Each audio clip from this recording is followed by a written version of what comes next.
दोस्तों स्वागत है आपका हमारे यूट्यूब चैनल टेक स्टडी पे। दोस्तों आप सभी के लगातार ही कमेंट आ रहे हैं कि सर मैं बीएड एंट्रेंस में क्वालिफाई हूं बट मेरा मार्क्स कम है, तो मुझे काउंसलिंग करना चाहिए या नहीं करना चाहिए। काउंसलिंग करने पर मुझे कॉलेज मिलेगा या नहीं मिलेगा, या फिर मैं काउंसलिंग करूं तो कौन से कॉलेज को यहाँ पे प्रेफरेंस दूँ। तो आपके सारे सवालों का जवाब मैं इस वीडियो के माध्यम से देने वाला हूँ, इसलिए वीडियो को आप लास्ट तक जरूर देखिएगा। वीडियो शुरू करने से पहले मैं आपसे एक छोटा सा रिक्वेस्ट करना चाहूँगा कि आप अभी तक हमारे चैनल पर नए हैं तो हमारे चैनल को सब्सक्राइब कर लीजिए और बेल आइकन को दबा दीजिए ताकि ऐसे ही लेटेस्ट वीडियो मिलता रहे। चलिए शुरू करते हैं। तो दोस्तों आज हम लोग इस वीडियो में बात करने वाले हैं कि अगर आपका मार्क्स कम है, अगर आप क्वालिफाई है, अगर आपका मार्क्स कम है तो आपको क्या करना चाहिए। दोस्तों पहली बात, अगर आप क्वालिफाई है, अगर आप जनरल कैंडिडेट है तो कम से कम आपका नंबर तो 42 होना चाहिए, तभी आप क्वालिफाई होंगे। अगर आप ओबीसी में आते हैं या फिर एबीसी में आते हैं तो आपको कम से कम यहाँ पर 36 नंबर होना चाहिए, तो आप क्वालिफाई है। और एक चीज़ ध्यान रखिए, जितने भी स्टूडेंट क्वालिफाई है, जो ओबीसी वगैरह से हैं जिनका 36 है और जो जनरल से है उनका 42 है यानी 42 है, उनका एडमिशन हो सकता है। पॉसिबिलिटी है यहाँ पे कि हो सकता है। देखिए अब ये ना होना ना होना ये तो अलग ही बात है, लेकिन जो 36 नंबर वाले हैं बीसी से हैं और जो 42 नंबर वाले हैं जनरल से हैं, तो उनका एडमिशन कहीं भी हो सकता है। कोई भी दिक्कत आपको नहीं होगी। अगर कहीं किसी कॉलेज में सीटें खाली है तो वहाँ पे आपका एडमिशन हो सकता है। और कुछ लोग का सवाल है कि सर एडमिशन हो जाएगा लेकिन कम नंबर है तो आगे चल के दिक्कत नहीं होगा। तो बिल्कुल आगे चल के कोई भी दिक्कत आपको नहीं होने वाली है, क्योंकि यहाँ पे मिनिमम जो क्वालिफाई मार्क्स रखा गया है, आप उसको अगर पास करते हैं तो आप किसी भी बीएड कॉलेज में एडमिशन ले सकते हैं। ठीक है, तो दोस्तों आप लोग का एडमिशन कैसे होगा, आपको भाग लेना चाहिए या नहीं लेना चाहिए, आइए इस पर बात करते हैं। तो बहुत दोस्तों का सवाल है कि सर मेरा मार्क्स तो कम है तो हम यहाँ पे अगर काउंसलिंग भी करते हैं तो मुझे कॉलेज अलॉट नहीं होगा। बात आपका सही है कि नंबर कम है तो आपको कॉलेज अलॉट होने के चांसेस ना के बराबर है।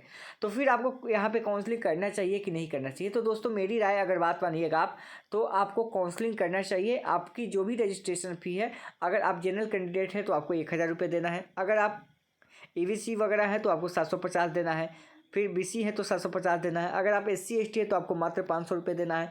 तो आप क्या कीजिए, रजिस्ट्रेशन की प्रक्रिया को पूरा कीजिए। देखिए रजिस्ट्रेशन किए हुए रहिएगा तो आपके एडमिशन होने के चांसेस थोड़े बहुत है। ऐसे तो आपका एडमिशन होने के चांसेस तो बिल्कुल नहीं है, ये चीज़ तो आपको पता ही है, लेकिन नहीं है फिर भी 1% भी तो आप उम्मीद कर सकते हैं कि कहीं किसी कॉलेज में सीटें खाली रह जाए और स्पॉट का मौका आ जाए, तो उस समय आप पछताओगे अगर आप रजिस्ट्रेशन नहीं किए हुए रहोगे तो इसलिए आप रजिस्ट्रेशन करके रखो। कहीं भी आपकी मौका मिलती है तो फिर आप वहाँ पर डायरेक्ट एडमिशन ले सकते हो, इस चीज़ का ध्यान रखना। अगर रजिस्ट्रेशन आपका है तो इसलिए आपको रजिस्ट्रेशन करना है। अब बिल्कुल अगर कम नंबर है, जैसे आपका 42 है, 43 है, 44 है, 45 है, तो आप क्या करना है, देखो जो भी ग्रामीण इलाके टाइप में देखिएगा कि जहाँ पे बीएड कॉलेज है, जो भी प्राइवेट कॉलेज है, आपको कॉन्स्टिट्यूएंट और गवर्नमेंट नहीं डालना है।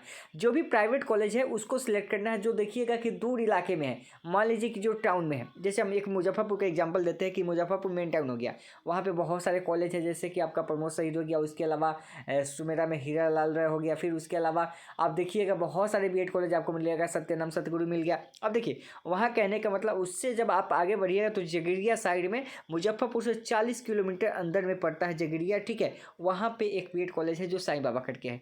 ये मैं आपको केवल एग्जांपल बता रहा हूँ। तो ऐसे ही आप क्या कीजिएगा कि थोड़ा सा ग्रामीण क्षेत्र में कीजिएगा जहाँ पे स्टूडेंट जो है पहुँचना कम चाहते हैं। देखिए कटअप वहीं के कम जाते हैं। अगर 50 के आपके आसपास है, खास करके ध्यान रखिएगा 50 से 55 से नीचे है, 52-53 है, ठीक है, तो ये दिक्कत नहीं है। आप अगर ग्रामीण इलाके में भी जाते हैं तो उससे आपकी डिग्री पर कोई प्रभाव नहीं पड़ेगा। आप किसी भी बीएड कॉलेज से अगर डिग्री प्राप्त करते हैं, बस उसकी मान्यता होनी चाहिए। आप लिस्ट में देख लो कि एलएनयू के वेबसाइट पे जो लिस्ट डाला हुआ है उस लिस्ट में उसका नाम है या ना है। अगर उस लिस्ट में उस कॉलेज का नाम है तो कोई भी दिक्कत नहीं है, थोड़ा सा आप उसके बारे में पता कर लो, आप उसमें एडमिशन ले सकते हो, ध्यान रखना।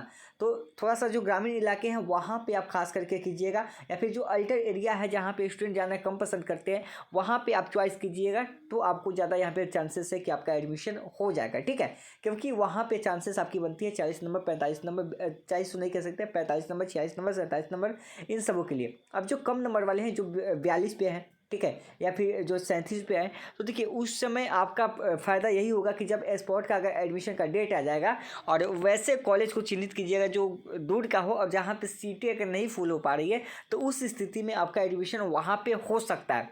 पॉसिबल है कि हो सकता है, ऐसा नहीं कि ना हो सकता है। ठीक है, क्योंकि अगर आप क्वालिफाई है तो आपके एडमिशन होने के चांसेस है। अगर किसी कारण से सीटें खाली रहती है तो आपकी एडमिशन हो जाएगी, इस चीज़ का खास करके ध्यान रखिएगा। तो मेरी अगर राय आप मानिएगा तो आपको रजिस्ट्रेशन करना है, हो सके जितनी जल्दी आप रजिस्ट्रेशन कर लीजिए। और वहाँ पे आपको गवर्नमेंट कॉलेज और कंस्टिट्यूएंट कॉलेज बिल्कुल नहीं चूज करना है। कैसे कैसे मूर्ख लोग होते हैं जो 37 नंबर वाले हैं और जो 42 नंबर वाले हैं, कहते हैं कॉल करके सर क्या मुझे गवर्नमेंट कॉलेज मिल जाएगा। अब दिमाग ख़राब हो जाता है ऐसे लोग का कमेंट करते समय और ऐसे लोग का मैसेज पढ़ते समय। यार तुमको तो प्राइवेट कॉलेज भी यहाँ पे नसीब नहीं होने वाला है। और यहाँ पे जो जब भी आप कॉल करते हो तो क्या करते हो, यहाँ पे गवर्नमेंट कॉलेज की चर्चा करते हो कि यहाँ पे कोई गवर्नमेंट कॉलेज मिलेगा या नहीं मिलेगा, मुझे किस टाइप से मुझे गवर्नमेंट कॉलेज मिलेगा, यहाँ पे 37 पे होगा कि नहीं। तो ऐसे फालतू सवाल आप मत पूछा कीजिए, इसलिए मैं वहाँ पे रिप्लाई नहीं करता हूँ ऐसे सवालों का। ठीक है, तो आप लोग क्या कीजिए, अगर आपका कम नंबर है 50 से भी आपका कम नंबर है तो खास करके आप काउंसलिंग कीजिए।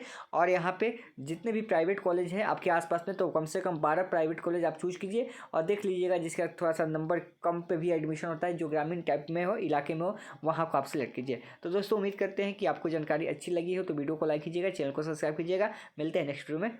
Thank you.